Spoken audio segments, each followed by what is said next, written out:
You know, I wasn't quite sure which one of these I was going to build next, but after today's Azerbaijan Grand Prix, the Williams is next on the list. What's going on, guys? Welcome back. We're here to talk about an absolutely insane Azerbaijan Grand Prix that we got this weekend. It was fascinating from the start. It was a weekend where there was a lot of wind, and I think that caused a lot of issues, and we saw some very, very surprising crash outs and some very, very surprising results. Let's go ahead, let's jump on into it. For this recap, we're going to be going over our weekend quick hits. We're going to talk about our weekend winners and losers. We're again going to wrap it up talking about our predictions and what might be the worst weekend I've ever seen in our championship predictions results history. It's going to be interesting. We're going to get this thing started right now with our quick hits. I think the first thing we have to touch on is obviously the McLaren drama. This was a weekend where I fully expected, I think a lot of us did, that McLaren would once again come in, dominate from the jump, and really run away with the weekend. This is one of those tracks that, has a little bit of everything, and the McLaren is just really pretty good at a little bit of everything. And so when it really came down to it and we got a qualifying which was topsy-turvy and filled with red flags, it provided us the opportunity to see something insane. That qualifying also offered us the opportunity to see Oscar Piastri, our World Drivers' Championship leader, crash out at the opening of Q3, ruining a lot of people's laps and giving us probably one of the most insane Q3 finishes we've seen in a very long time. Add in the fact that there was a little sprinkling of rain towards the end of Q3, and we got a bit of a topsy-turvy top 10, and it surely led to a topsy-turvy final 10.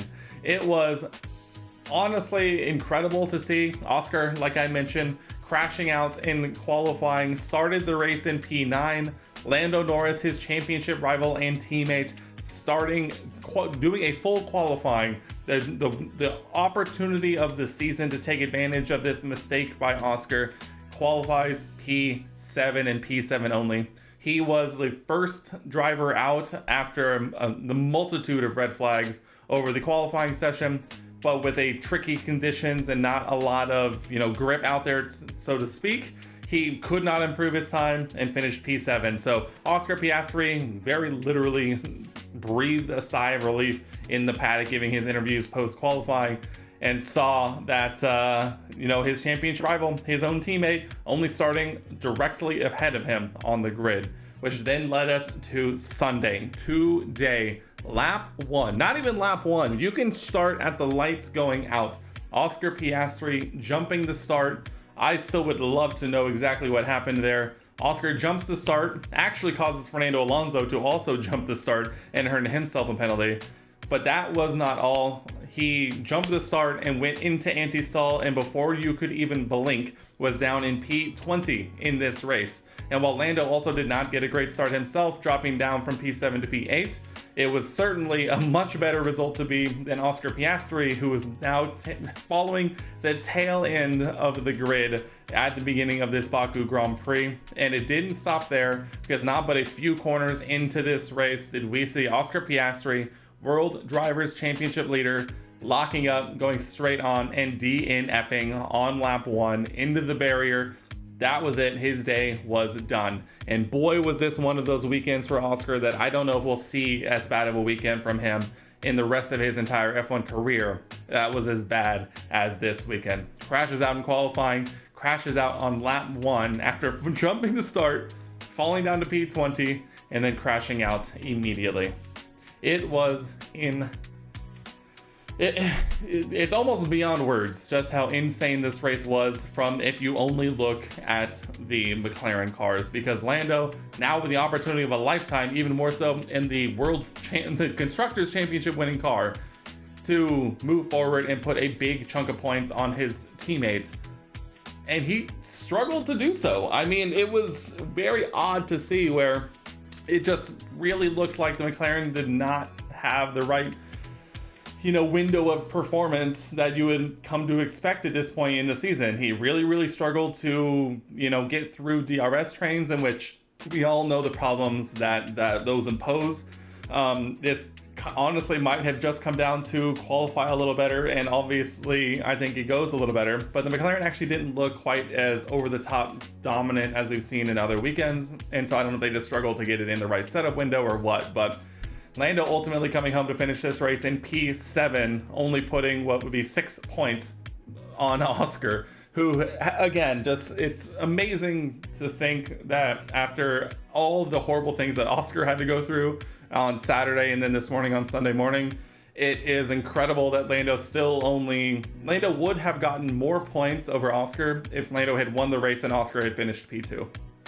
That's crazy to think about. All right, moving on from the McLaren drama, we'll mention Max Verstappen taking advantage of the McLaren just seemingly not being in the right headspace this weekend and taking advantage, purely taking pole position, being in the right time and the right part of the track to take advantage of the evolution of the track with the rain that was coming in over the red flags. He was in the right spot to take advantage and put almost half a second on what would be Carlos Sainz in P2. So Max takes pole position, starts from the front, leads every lap, finishes first, gets himself another win on the season. I believe I think I saw the graphic, his 67th career win. It was a Grand Slam. It was one of the dominant Max Verstappen performances that I think we've come to expect over the last couple of seasons. And so Max, a really ho-hum weekend where a lot of the conversation is going to be pointed at a lot of places that is not at him. All right, we've come much too far without mentioning my man of the weekend, Carlos Sainz, putting that Williams on the front row. This, I think, was not necessarily a pure situation of the Williams being all of a sudden very good. I think Williams had a lot of pace this weekend, and they showed that throughout leading up to qualifying and the race itself. But I think this was absolutely very similar to Max and his qualifying performance. The opportunity that Carlos took that car in the right time, in the right spot, and got the absolute maximum out of it to put it P2, a front row start for a Williams, and an opportunity of a lifetime with a very mixed up top 10 starting grid. It was a beautifully run weekend for Carlos. He ultimately ended up losing out one spot to George Russell in the Mercedes, but ultimately he gets Williams a podium here in 2025, his first in the team, and it was fantastic to see. He showed a lot of pace this weekend. He showed a lot of consistency in the race as well, especially on the lead down towards the final few laps where he had Kimi Antonelli chasing him down, trying to join his teammate on the podium. But alas, it was not. It was a smooth operation all the way home. Carlos Sainz on the podium again. A couple of other solid results on the board for some drivers. Yuki Tsunoda putting in a very solid effort this weekend, finishing well into the top 10 while his teammate was winning the race. I think this is one of Yuki's better, if not one of his best performances in the Red Bull since he made the move. And so it was fantastic to see Yuki kind of get, the car underneath him and get up to speed. He was battling with Lando Norris basically all the way to the end. So it was a very, very, very good result for Yuki in this one. And as well as his former teammate, Liam Lawson in the RB, once again, also battling Yuki in this one, as he ultimately qualified P3, I believe his best qualifying this season. No, definitely this season. I'm trying to think if it was his best qualifying ever. That I cannot remember off the top of my head. But regardless, it was a nice performance from Liam in qualifying. Ultimately, he bagged a solid bag of points in this one. I think it was probably a tough ask to have him try and hold on to, a top 3 finish in this one. But nonetheless, he basically didn't put a foot wrong. He ultimately, really battled and held off Yuki and Lando Norris down the stretch. And it was one of those weekends where you look at it and go, Liam had a very, very solid weekend, as well as Yuki Tsunoda. And honestly, there really wasn't that much more to talk about in this one. I think obviously the biggest points of interest of this race were the McLarens. It was Yuki Tsunoda and Liam Lawson. You had Carlos Sainz trying to earn himself a podium. You had Kimi Antonelli, who outqualified George Russell. Outside of that, there was a couple of incidents in this one. Obviously, Oscar crashing out early. You had Fernando Alonso jumping the start with Oscar Piastri. We had Alex Albon making one of the most desperate lunges I've seen in a long time, where he ultimately collected Franco Colapinto. Early in the race on lap 1, Nico Hülkenberg and Esteban Ocon came together. It was just a clumsy little weekend across the board. There was 6 red flags in qualifying, and so you could just tell the things that street circuits like this can bring up. And so it was a bit of a scrappy weekend. Ultimately, I think all of the eyes were in the top 10 and well into the top 10, and as well as looking at Oscar Piastri sitting trackside after he DNF'd on lap 1. So not really a whole lot else to really talk about in this one. Alpine really struggled. They finished well at the back, but other than that, it was another weekend where we leave going, that was insane, and it's incredible that the championship wasn't as impacted as much as it was. That said though, Max Verstappen has officially re-entered the chat, because the thing that I talked about at the beginning of the season that led me to believe that Charles Leclerc, my pick for the World Drivers' Championship, I know it was a tough choice. I thought the McLaren duo would be taking points off each other enough to where another driver in another team might be able to sneak in and snipe one away in the blink of an eye. And I think this race solidified that is not a totally out there possibility at this point. Max Verstappen, I believe, is 44 points behind Lando Norris for P2 and only 69 points away from Oscar Piastri in P1.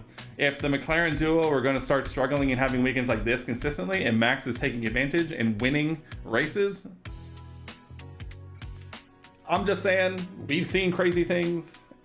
I think Max Verstappen's championship odds ticked up, quote unquote, significantly after this result. We'll obviously learn so much more in Singapore, but I'm just saying, if we start to get these kinds of results piling up, things might get very, very interesting.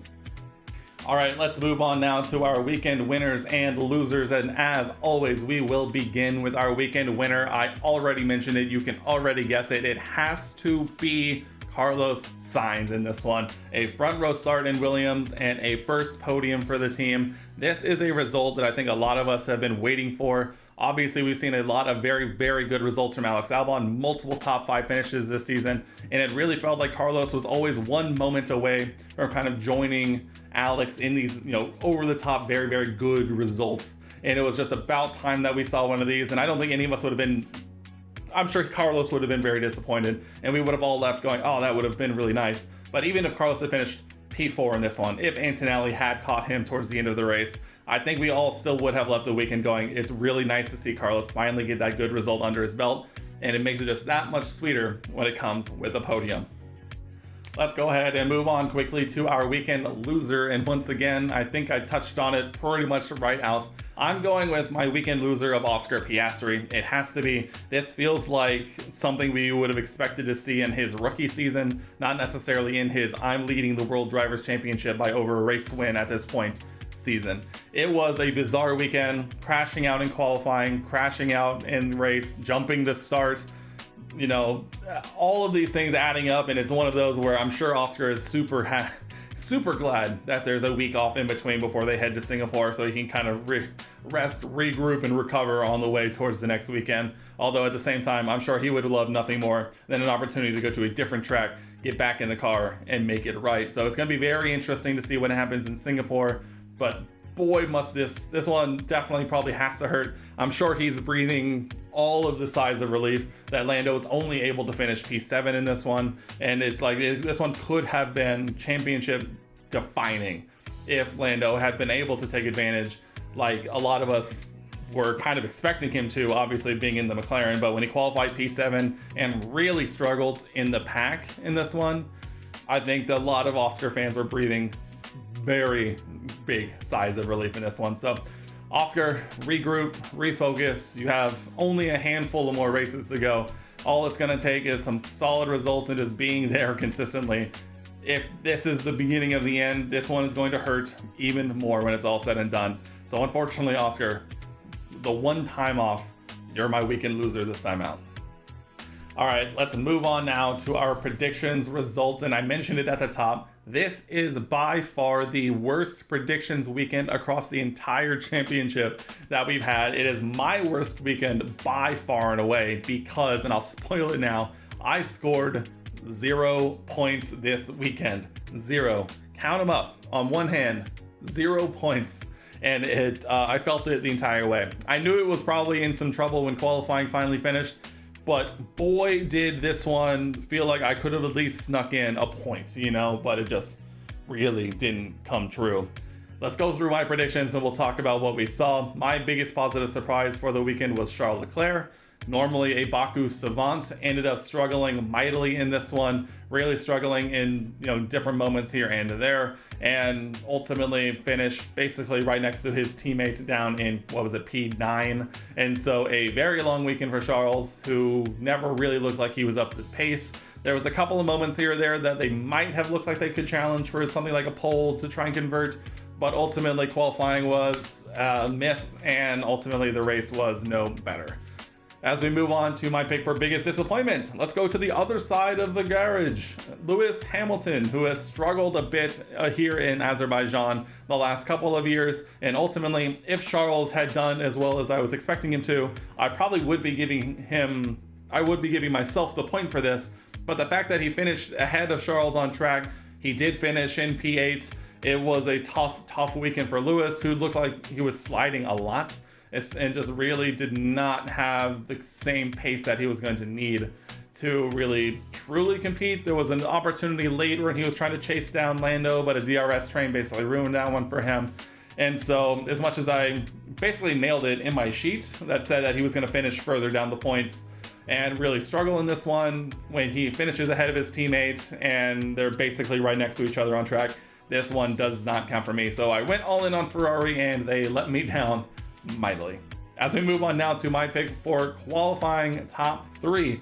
This one is the one that hurt the most because this is definitely the first time I've gotten 0 points in qualifying. I went with an Oscar Piastri pole position, a Charles Leclerc P2, and a Lando Norris P3. I thought I was stepping out on a limb putting Charles on the front row. Not only was that not correct, I didn't get a single driver correct in my top 3, so that is 0 points. As we move on to my race podium, which I imagine would look very similar with a minor modification. I had an Oscar Piastri win, a Lando Norris P2, and a Charles Leclerc P3. I went all in on Charles and it let me down. I went with McLaren, as many of us did, and they let me down as well. So another one, no points for me there. As we round things out with my one crazy prediction, and this one is where I called my shot. Oliver Behrman finishing P11 once again, and boy was I close. He was chasing down Gabriel Bortoleto to the line basically, but alas he did not. He finished P12 in this one, and it was a good culmination in a 0 point week for me when I was staring at the timing tower going, this would save my weekend because I would at least get something out of it, even if it is just my team's rookie driver getting a position at the line to finish one spot outside of the points instead of somewhere else. So who knows, to say the least. But that is a big old goose egg for me. The actual leader for the weekend was F1 Inferno, who got 3 points in this one purely because he believed in Max Verstappen and predicted him both for pole and the win, and actually predicted a McLaren clunker. And so boy oh boy did he nail all of those and put 3 points on everyone's head. The other 2 people in the championship that scored points only scored 1 point apiece. So let's take a look at our current standings and see where we stand. Not a whole lot has really changed, except I lost a little bit of ground pretty much everywhere. Still at the top, we have Sentinel 40 on 60 points. British TT just behind with 59 points. Me running in third, still a bit of a distant third now as it's growing, at 56.5 points. And I need to start picking it up because F1 Inferno breaks the 50-point barrier and now sits on 50.5 points. Andrew and Spectral did not get their predictions in this week, so Andrew remains on 32 points and Spectral still sits on 10.5 points. So the championship is heating up. It is tight, it is close, and I'm going to need to bounce back in a big way, just like a lot of drivers are next time out in Singapore. If you're interested in joining our championship, at this point it's kind of just for bragging rights weekend to weekend. But if you're interested in joining, head to the link down below, join the Discord, and every week leading up to every Grand Prix weekend, I'll make a call for these predictions that I just went through, and you can have your voice heard in the Discord and get a little bit of bragging rights from week to week. But that leaves us with one question remaining when it comes to Formula One, and that is, what is next? In 2 weeks' time, F1 heads to Singapore, the OG night race, and it is going to be a lot of fun. Singapore has really grown on me ever since I started watching F1 the last few years, and so especially with the championship this season, it is going to answer a lot of questions, and it's going to be very, very, very interesting. Last season, we saw a Norris Verstappen Piastri podium. Who are we going to see this time out? Are the McLarens going to bounce back? Is Max going to keep up the momentum? Is someone random going to jump out and snag a podium for themselves, a la Carlos Sainz? Only time will tell. We'll be back in a couple of weeks to go over these predictions for Singapore. Once again, if you're interested, you know where the link is. But guys, that is going to wrap it up for me here in this one. I appreciate you sticking around. I hope you enjoyed the Azerbaijan Grand Prix here this weekend. If you did and you made it this far into the video, subscribe if you haven't already. We'd love to have you join our little community. And as always, like the video, it really helps me out. And let me know down in the comment section below what you thought of the Azerbaijan Grand Prix. Guys, we have a lot of videos coming to you here on the channel. I'm trying to get back into a lot of things. But worst case scenario, we'll be back in a couple of weeks. We'll be back in basically a week and a half for Singapore. So I hope you're looking forward to it just as much as I am. But until then, guys, I'll see you in the next one.